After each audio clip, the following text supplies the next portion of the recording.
Let's make some লাউ ডাল।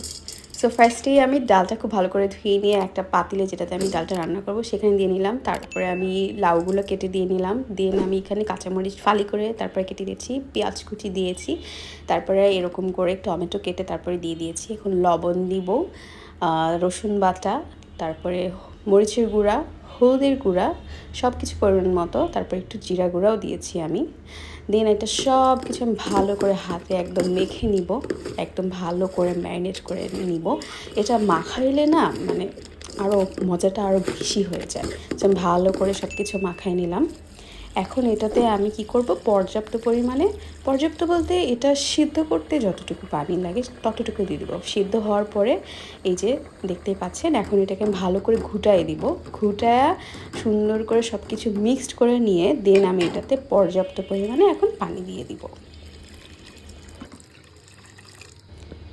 So পানি দেওয়ার পরে এখানে আমি ফালি করে রাখা আর একটু টমেটো দিয়ে দিব। আগেরগুলো যেহেতু মানে গলে গিয়েছিলো, এই জন্য আমি আরেকটু রাখলাম, যেটা একটু আনাম থাকে। তো এখন আমি এখানে কাঁচামরিচ দিয়ে দিলাম। সো এটাকে যতক্ষণ না পর্যন্ত এটা একটু টেক্সচারটা ঘন হয়ে আসছে, ততক্ষণ এটাকে আমরা রান্না করব। সো ডালটা প্রায় হয়ে গেছে, দেখতে পাচ্ছেন এটার ঘনত্বটা কতটুকু হয়েছে। এরকমই থাকবে, আরেকটু হবে আর কি। তো এটা হইতে হইতে আমরা এখন এটা তেলানিটা রেডি করব। আমি একটা কড়াইয়ে তেল দিয়ে গরম করে সেখানে 5 ফোড়ন দিয়ে দিলাম। এখন এখানে আমি 2-3টা শুকনো মরিচ দিয়ে দিব। শুকনো মরিচ দেওয়ার পরে এখানে আমি অনেকগুলো রসুন কুচি করে রেখেছিলাম, সেটা দিয়ে দিলাম। আর পেঁয়াজ কুচি করে রেখেছিলাম, সেটা একটু দিয়ে দিলাম। এটা ভালো করে নেড়ে একদম ভাজা ভাজা করব।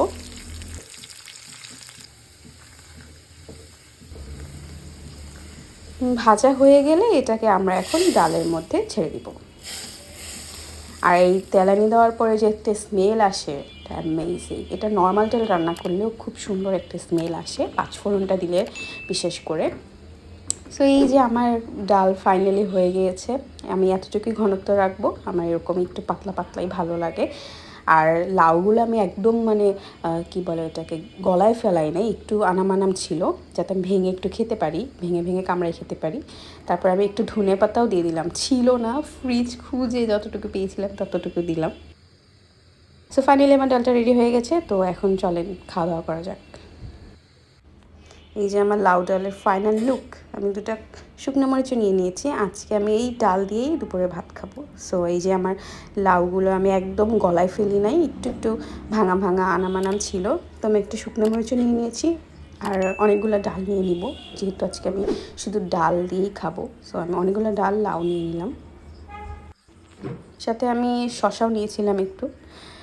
এই যে শুকনো মরিচটা এরকম করে আমি চেপে রসা বের করে নিব, আর হচ্ছে শুকনো মরিচটা একদম ডলা দিয়ে এটার সাথে খাবো। যারা এভাবে খেয়েছেন তারা অ্যাকচুয়ালি এটার মজাটা বুঝতে পারবেন, আর যারা খান নাই তারা ডেফিনেটলি ট্রাই করবেন। এটা খুবই মজা লাগে।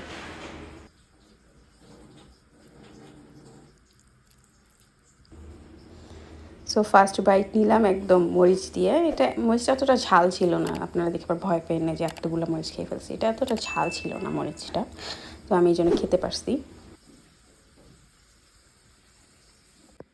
আলহামদুলিল্লাহ, এটা এত মজা হয়েছিল কি বলবো। যারা লাউ ডাল খেয়েছেন তারা অ্যাকচুয়ালি জানেন যে লাউ ডালটা অ্যাকচুয়ালি অনেক মজা হয়। আর আমি আজকে যেটা রান্না করেছি এটা আরও বেশি মজা হয়েছে। আমি জানি না আপনাদেরটা কেমন হয়, আই হোপ সবাতেই ভালো হয়। বাট যারা এখনও রান্না করে খান নাই তারা ডেফিনেটলি রান্না করে খাবেন। সো আজকে এই পর্যন্তই, আল্লাহ হাফেজ।